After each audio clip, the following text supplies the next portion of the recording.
Midnight in Uganda.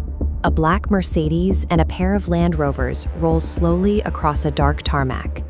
Inside, heavily armed Israeli commandos are attempting a quiet approach to an airport terminal, holding over 100 hostages. If they are spotted, the rescue fails. 2 weeks earlier, on June 27, 1976, commercial air travel looked very different. Airport security was not yet the rigid, global standard we know today.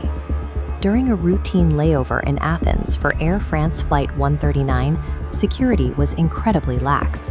A broken metal detector and an unmonitored X-ray screen allowed 4 terrorists to board the plane carrying pistols and hand grenades in their cabin baggage. 8 minutes after takeoff, while flying over the Gulf of Corinth, the hijackers drew their weapons. They stormed the cockpit, held a gun to the pilot's head, and forced the aircraft to divert south towards Central Africa.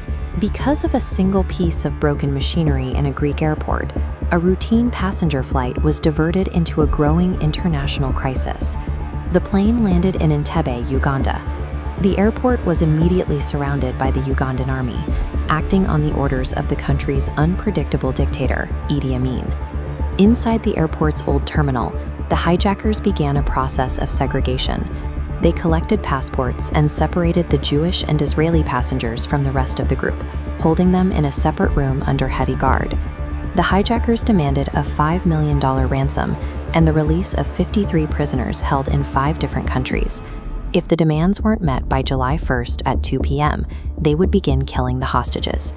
The pressure on Prime Minister Yitzhak Rabin was immense. He had to choose between negotiating with terrorists or attempting a military strike in an enemy country 4,000 kilometers away. With the passengers separated and the hijackers dug in, the countdown to the execution deadline became the primary threat to the hostages' lives. On June 30th, the hijackers made a mistake. They released the non-Israeli passengers. As soon as these hostages landed in Paris, Mossad agents intercepted them for interrogation. These interviews provided precise details: the exact number of hijackers, the types of grenades they held, and the specific rooms where the Ugandan guards were stationed. To buy time, Israel feigned a willingness to negotiate.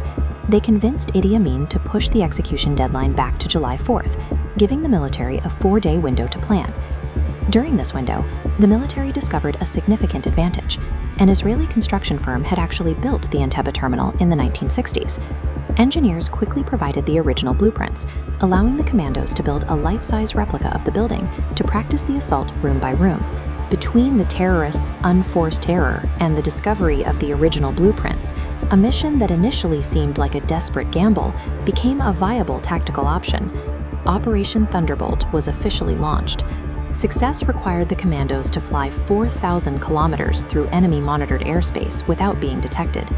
4 C-130 Hercules transport planes flew dangerously low over the Red Sea to stay under radar. As they approached Entebbe, the lead plane cut its lights and shut off 2 of its engines to silence its approach. The landing was flawless. The commandos deployed their fake motorcade and drove toward the terminal at a casual speed, perfectly mimicking Idi Amin's usual arrival style. But the plan was compromised by a single outdated detail. Just 2 days earlier, Amin had replaced his black Mercedes with a white one. When the black car approached, Ugandan sentries spotted the discrepancy and ordered them to stop. A commando fired a silenced pistol, but another soldier in the Land Rover followed up with an unsilenced rifle.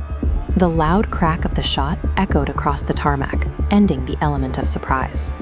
With their cover blown, the commandos abandoned the cars and were forced into a 300-meter sprint toward the terminal under fire. Ugandan soldiers in the tower opened fire on the charging troops. In the opening seconds of the breach, the assault team's commander, Yohinahu, was fatally shot. Despite losing their leader, the commandos burst into the main hall. They neutralized all 7 hijackers in a frantic close-quarters firefight that lasted only 30 minutes. Outside on the tarmac, a separate team of paratroopers systematically destroyed 11 Ugandan MiG fighter jets. This ensured no one could chase the transport planes once they were back in the air. 102 surviving hostages were loaded onto the C-130s. From the moment they landed to the moment they took off, the Israelis had spent exactly 53 minutes on the ground. The rescue succeeded because of a combination of high-speed violence and a coordinated strike that neutralized both the hijackers and the Ugandan air threat simultaneously. While the planes were in the air, Idi Amin, humiliated by the raid, sought immediate retaliation. Dora Block, an elderly hostage who had been moved to a local hospital for treatment, was left behind. On Amin's orders, she was dragged from her hospital bed and murdered.